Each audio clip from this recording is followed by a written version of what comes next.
Dans une discrétion digne des organisations mafieuses, le Croissant Rouge algérien a réélu à l'unanimité absolue Mademoiselle Ibtissam Hamlaoui pour un deuxième mandat consécutif. Ibtissam Hamlaoui va enchaîner un deuxième mandat consécutif à la tête du Croissant Rouge algérien alors qu'elle traîne énormément de casseroles et qu'elle est impliquée dans des scandales politico-judiciaires et voire même des scandales de mœurs d'une gravité inédite, puisqu'elle a utilisé ses connexions et relations intimes avec les dirigeants les plus puissants du régime Tebboune pour verrouiller sa position, pour s'offrir une impunité totale, et aujourd'hui, elle s'offre même une nouvelle promotion. Ibtissam Hamlaoui, elle a eu le soutien des services secrets algériens. Je dis bien la DGSI du général Hassan. Ce général qu'on croyait qui était une légende au sein des services secrets algériens est devenu aujourd'hui, lui aussi, faut le dire la vérité, l'un des zélateurs de Ibtissam Hamlaoui. Je n'aurais jamais imaginé ça de la part du général Hassan. Ibtissam Hamlaoui, elle détient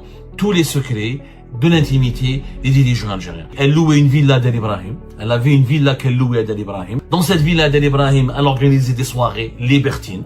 Clairement, comme Jeffrey Epstein, elle fournissait des filles aux dirigeants algériens qui venaient. Il y avait aussi un spa, un salon de massage, à Bab Hassan.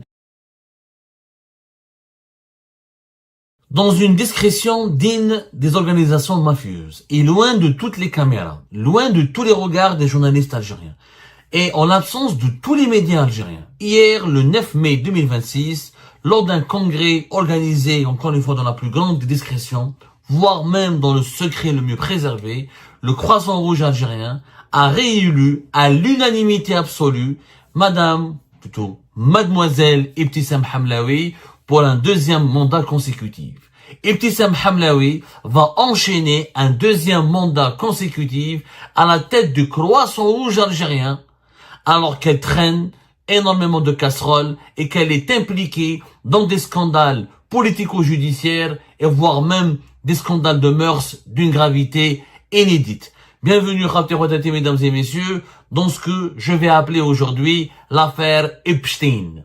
Epstein, dans le monde, on connaît tous l'affaire américaine qui a ébranlé le monde entier et les élites politiques et économiques et les élites financières les plus influentes du monde à travers l'affaire de Jeffrey Epstein, du nom de cet homme d'affaires millionnaire américain qui avait instauré un véritable système de faveurs sexuelles et d'exploitation de filles mineures et des soirées sexy, de soirées libertines et de séjours libertins au profit des dirigeants les plus puissants de la planète. Et en Algérie, aujourd'hui, nous avons l'équivalent, bien sûr, avec une onde de choc beaucoup moins importante, avec une gravité beaucoup moins importante que l'affaire de Jeffrey Epstein. Mais nous avons en Algérie aussi l'affaire Epstein, en l'occurrence, ou du nom de Ibtissam Hamlaoui. Ibtissam Hamlaoui, l'affaire Epstein, puisque je vous le dis et je vous l'assure, nous sommes dans une affaire inédite dans l'histoire de l'Algérie. Nous sommes vraiment face à une ascension d'une femme puissante qui est devenue le symbole d'une ère où les relations personnelles priment sur la compétence. Proche des cercles décisionnels du régime Tebboune, Ibtissam Hamlaoui, elle a provoqué une controverse majeure puisqu'elle a utilisé ses connexions et relations intimes avec les dirigeants les plus puissants du régime Tebboune pour verrouiller sa position, pour s'offrir une impunité totale, et aujourd'hui, elle s'offre même une nouvelle promotion puisqu'elle a été maintenue à la tête du Croissant Rouge algérien. Tout le monde sait quand il vient, en fait, vous demandez, faisons un test, faisons un simple sondage, sortez dans les rues et dites à n'importe quelle Algérienne et n'importe quel Algérien, dites-leur que Ibtissam Hamlaoui a été reconduite pour un deuxième mandat consécutif, et tout le monde va se poser la question suivante: comment la présidente du Croissant Rouge algérien a-t-elle réussi l'impossible, à savoir s'imposer comme une figure intouchable du régime actuel, alors que son bilan est au cœur de toutes les polémiques et qu'elle est impliquée jusqu'au cou dans des affaires de torture, excusez du peu, pas uniquement des affaires de corruption ou de trafic d'influence ou d'enrichissement illicite. On parle d'affaires de harcèlement, d'instrumentalisation des appareils sécuritaires et judiciaires et pour torturer, dénuder, emprisonner arbitrairement des simples Algériens et Algériennes qui ont eu, dans le seul crime dans le seul crime et dans le seul tort et de s'être opposé aux caprices de Dame Ibtissam Hamlaoui. Tout s'est passé hier à l'hôtel L'Horaci. Nous étions hier le 9 mai 2026. Tous les comités des wilayas du Croissant Rouge algérien ont été conviés à un congrès pour élire ou pour désigner le nouveau président ou la nouvelle présidente du Croissant Rouge algérien. Le mandat de Ibtissam Hamlaoui s'est achevé au mois de mai 2026 puisqu'elle dirige le Croissant Rouge algérien sur fond de scandale et de tensions et de polémiques depuis mai 2022. Et il s'avère que hier, aucun candidat ne s'est opposé à Ibtissam Hamlaoui. Elle n'avait pas du tout de concurrent. Elle n'avait pas du tout de contradicteur. Elle n'avait pas d'adversaire ni de détracteur. Elle était la seule candidate à sa propre reconduction et tous les comités de wilaya de le Croissant Rouge algérien ont voté pour sa reconduction pour un deuxième mandat successif. En l'absence des médias et des caméras de télévision algériennes. Aucun média algérien n'a été autorisé à assister à cette reconduction de Ibtissam Hamlaoui, comme aucun média algérien, ni médias électroniques, ni chaînes de télévision, ni médias classiques n'a été autorisé à écrire ou à publier ou à diffuser ne serait-ce qu'une virgule de cette information concernant le prolongement ou le maintien au pouvoir d'Ibtissam Hamlaoui à la tête du Croissant Rouge algérien, qui est la plus importante institution et organisation de la société civile algérienne, une institution reliée directement à l'héritage de la guerre de libération nationale. Ibtissam Hamlaoui, elle a été désignée avec la complicité et la protection des services de sécurité et des lobbies les plus puissants du palais présidentiel d'Al-Mouradia. Nous avons pu confirmer au cours de nos investigations que Ibtissam Hamlaoui, elle a eu le soutien des services secrets algériens. La DGSI de monsieur le général Hassan avait tout orchestré pour qu'il n'y ait pas de candidat concurrent à Ibtissam Hamlaoui et pour que tous les comités de wilaya du Croissant Rouge algérien se mobilisent pour voter en faveur d'un deuxième mandat et pour soutenir le deuxième mandat de Ibtissam Hamlaoui. Je dis bien la DGSI du général Hassan. Ce général qu'on croyait qui était une légende au sein des services secrets algériens. Ce général qui était l'un des poids les plus lourds de l'institution sécuritaire algérienne. Ce général qui était une étoile filante des services secrets. Général Hassan, patron de la Skorat, du Skorat plutôt, l'ancienne unité d'élite des services secrets algériens, l'as de l'infiltration, l'homme qui est spécialisé des groupes terroristes les plus dangereux au Sahel, l'homme qui faisait des opérations pour démanteler et neutraliser les groupes terroristes les plus dangereux de la région, est devenu aujourd'hui, lui aussi, faut le dire la vérité, même si ce sont des paroles blessantes, mais la vérité, quand elle est amère, il faut le dire, l'un des zélateurs de Ibtissam Hamlaoui. Je n'aurais jamais imaginé ça de la part du général Hassan. Vous pouvez pas imaginer l'ampleur de la déception de pas mal d'observateurs et de connaisseurs de l'actualité algérienne, notamment des connaisseurs de l'appareil sécuritaire algérien et des services secrets, qui au lieu d'enquêter sur cette femme, au lieu de recommander sa mise à l'écart, au lieu de demander son exclusion, pour moraliser le fonctionnement de la société civile, pour moraliser la vie politique et la vie publique, les services secrets l'ont soutenu, l'ont protégé, ont écarté tous ses adversaires, ont réduit au silence et au néant toute possibilité de se révolter ou d'organiser une révolte ou pour demander le départ d'Ibtissam Hamlaoui, qui, encore une fois, elle est émergée. Elle est plongée, pas impliquée, dans de graves scandales. Rappelons-nous l'histoire de novembre, le scandale de novembre 2025. Madame Ibtissam Hamlaoui, mademoiselle Ibtissam Hamlaoui a été citée par 2 témoins qui ont été victimes de ces agissements. Ibtissam Hamlaoui, à l'entrée dans les locaux de la brigade de recherche de Mehmoud Raïs pour demander aux gendarmes, pour demander aux colonels et aux officiers responsables de cette brigade de recherche de Mehmoud Raïs de réécrire les PV, de réécrire complètement les PV pour accabler et préparer le terrain à l'emprisonnement arbitraire de ses adversaires. Yassine Benchattah, l'ancien président du comité de wilaya de Skikda, ou Hajer Zitouni, l'ex-directrice de la communication du Croissant Rouge algérien, une ancienne journaliste qui ont été les deux individus qui ont été malmenés et plus que malmenée. On rappelle qu'il y a eu des pratiques de torture. Ibtissam Hamlaoui, dans les locaux de la brigade de recherche de Belmondo Raïs, elle a craché sur Yassine Benchettah. Et elle lui a promis qu'elle allait lui enlever le pantalon et qu'il ne pourra plus jamais se relever sa tête et qu'il finira 6 jours en prison. Chose faite, puisque les juges du tribunal du judiciaire de Belmondo Raïs vont emboîter le pas aux responsables de la brigade de recherche de Belmondo Raïs et ils vont rendre un verdict qui a été écrit, pour ne pas dire coécrit, et rédigé et élaboré par Ibtissam Hamlaoui. Et Ibtissam Hamlaoui a demandé aux gendarmes de la brigade de recherche de Belmondo Raïs de malmener toutes les personnes qu'il a dénoncées, qui dénonçaient sa mauvaise gestion, qui dénonçaient ses avantages illicites ou ses indus avantages, et qui dénonçaient son incompétence et son incapacité à redresser le Croissant Rouge, voire même qui dénonçait ces pratiques scandaleuses où il y a clairement une prise en otage de l'intérêt public par ses propres intérêts privés et mercantiles. On rappelle quand même, il faut le rappeler, que Yassine Benchettah et Hajar Zetouni ont été torturés, ont été dénudés, ont été forcés à boire de l'eau dans les toilettes sales et répugnantes où il y avait du caca. On leur donnait même pas de l'eau. On les obligeait, on leur a enlevé tous leurs habits. On les a déshabillés. On les a frappés. On les a violentés. On les a violentés et frappés à la brigade de recherche de Belmondo Raïs, comme au sein des établissements, des prisons, des établissements pénitentiaires où ils ont été emprisonnés et enfermés. Par la suite, ils ont été complètement exclus, brisés. Leur carrière a été brisée. Ils ne pouvaient plus travailler. Ils n'ont jamais été réhabilités.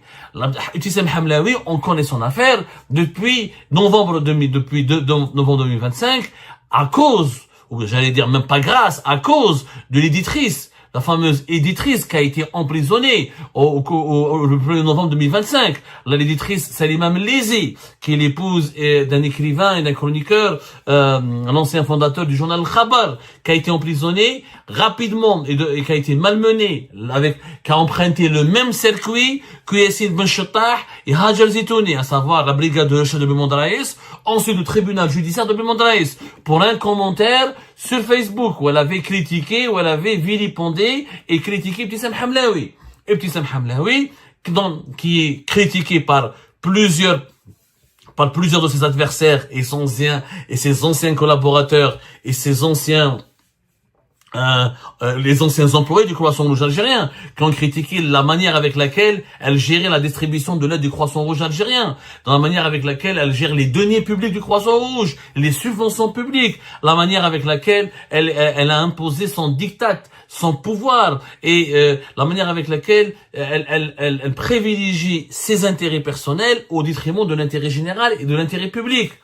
Mais plus grave encore, on sait tous qu'Ibtissam Hamlaoui, elle doit son ascension à ses connexions et relations intimes avec les dirigeants les plus puissants du pays. Et je veux pas là faire franchement verser dans la pornographie ou dans l'érotisme débridé, mais maintenant il faudrait que la vérité soit établie.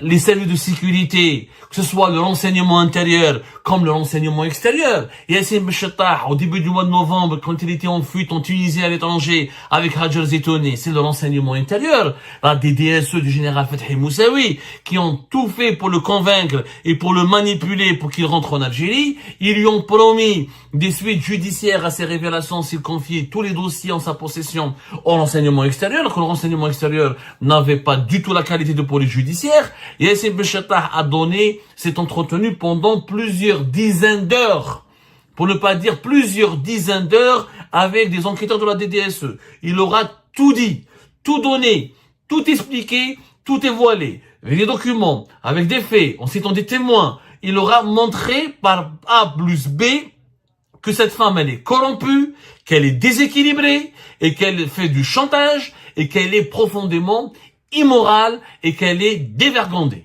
Il aura tout dit, il aura tout expliqué. Et Yassine Benchettah avait toutes les preuves.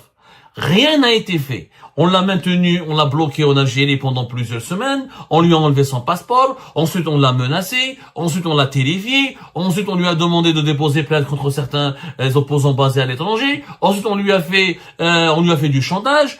À part la suite, quand il a donné quand il s'était engagé, quand Yassine Benchattah a disparu, a fini par ravaler sa détresse et son malheur, il a accepté de se soumettre définitivement au diktat de Ibtissam Hamlaoui, en s'engageant à ne plus jamais divulguer la moindre information contraire qui peut la contrarier, et en s'engageant à ne plus jamais la critiquer, et en s'engageant à se retirer définitivement du Croissant Rouge, et en faisant la promesse et en donnant l'engagement qu'il ne va plus jamais parler d'Ibtissam Hamlaoui en public. On lui a redonné son passeport tout en demeurant sous contrôle sécuritaire. Sous contrôle sécuritaire, alors que il y a même un juge qui l'avait auditionné, qui l'a écouté. Aucune suite. Aucune suite. Pourquoi? Parce que Ibtissam Hamlaoui, c'est pour ça que je vais parler des systèmes Epstein.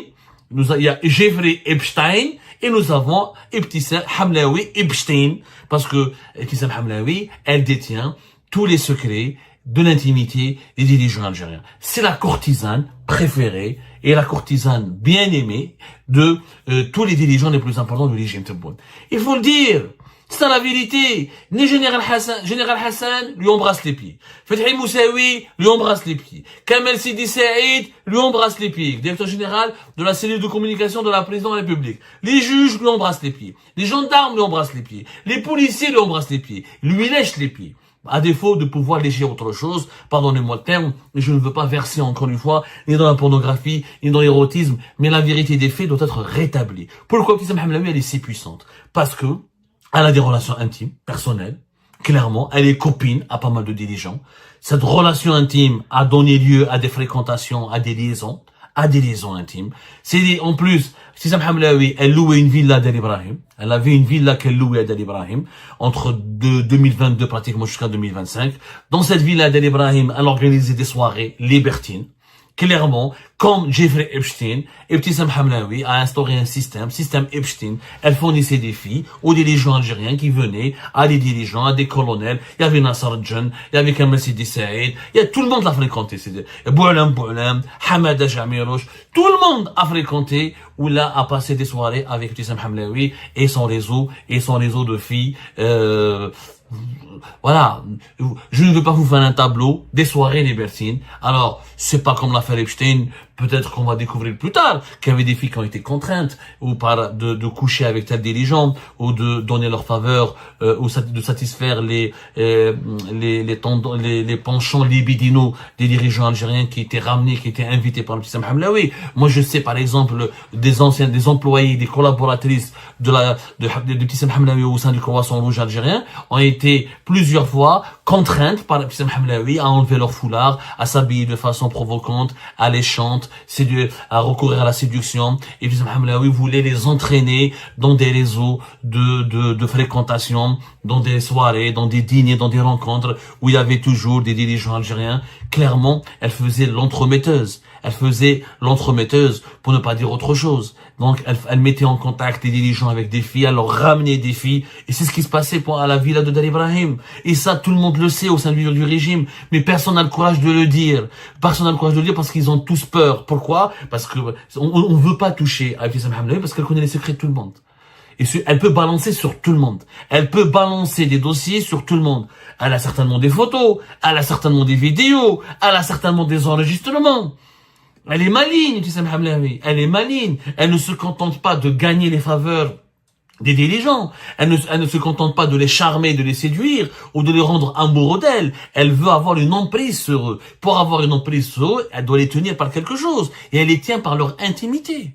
Elle les tient à travers les secrets de ces soirées qui ont été organisées à Del Ibrahim. Il y avait aussi un spa, un salon de massage à Bab Hassan, où c'est Ibtissam Hamlaoui qui organisait, qui conviait pas mal de dirigeants à des séances de bien-être. Et je mets 3 guillemets après bien-être. Vous imaginez ce qu'il y a par la suite. Et tout ça, c'est le système, Tissam Hamlaoui. C'est comme ça qu'elle est devenue puissante. C'est pour ça que moi je parle d'un scandale à la Epstein, parce qu'elle a utilisé les faveurs sexuelles, les connexions intimes, les relations intimes, les soirées débridées, les ardeurs sexuelles et les libidos et les besoins libidinaux des dirigeants algériens pour gravir les échelons et pour devenir une femme puissante au point où personne ne peut se permettre de l'évincer. Et aujourd'hui, pourquoi le régime algérien il a honte de déclarer qu'elle a été reconduite pour un deuxième mandat. Son premier mandat, c'est de 2022 à 2026, 4 ans, un deuxième mandat pour 4 prochaines années, de 2026 jusqu'à 2030. C'est-à-dire qu'elle pourra rester, y compris après la fin du régime de Tebboune, la fin du deuxième mandat de Tebboune qui est en 2029. Pourquoi il n'y a pas eu de médiatisation? Pourquoi il n'y a pas eu de caméra? Pourquoi il n'y a pas eu de médias qui a été dépêché sur place? Pourquoi il n'y a pas eu d'articles dans la presse? Parce que le régime algérien, il a honte. Il sait très bien que l'opinion publique n'aime pas Ibtissam Hamlaoui. Et c'est très bien que les Algériennes et les Algériens ont compris ce jeu malsain et les règles de ce jeu malsain. Ils ont compris comment Ibtissam Hamlaoui a atteint le plus haut sommet de l'État, comment elle est devenue la courtisane bien-aimée, préférée, protégée par le régime Tebboune. Ils ont tous compris. Ils veulent pas choquer l'opinion publique. Ils ont commencé par faire taire et réduire au silence et réduire à néant Yassine Benchattah. Hajar Zitouni, Mskina, elle est brisée, elle est allongée, elle peut plus rien faire. De toute façon, si elle parle ou si elle fait quoi que ce soit, Yassine Benchattah va payer à sa place. Il va revenir, il va finir en prison.